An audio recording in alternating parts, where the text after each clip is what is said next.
Tonton nampak apa tulis atas ni? Saya tak tahu macam mana nak ajak lagi Pak Long ni. Dia punya benak tu another level tau.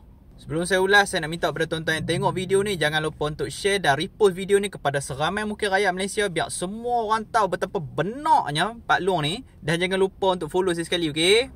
Jebat Dhaka masih dengan pandangan dia lah, mengatakan misi Sumuk Flotilla ni adalah misi bodoh, tak ada arah tuju dan sia-sia. Tapi lepas dia lepak dengan geng-geng yang sokong misi ni, dia ubah sikit statement dia. Dia kata kalau aku tak dapat info yang jelas berkenaan misi ni, aku tak dapat info yang jelas berkenaan strategi misi ni, memang salah geng-geng Sumuk ni lah sebab tak share dengan aku, sebab tak share dengan orang awam. Aku termenung bila dengar dia cakap macam tu. Sebab orang Kanada boleh tahu, orang Itali boleh tahu, orang Europe, semua orang tahu. Tiba-tiba hang cakap hang tak tahu. Lepas tu dia bertikai pula, kenapa strategi tu tak dedahkan kepada umum supaya tak berlaku salah faham. Strategi mana boleh dedah dekat orang?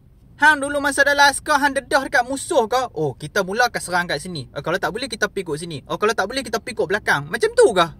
Kalau macam tu punya cara, hang tak payah serang musuh. Musuh serang hang dulu. Sebab apa? Sebab dia tahu strategi hang macam mana.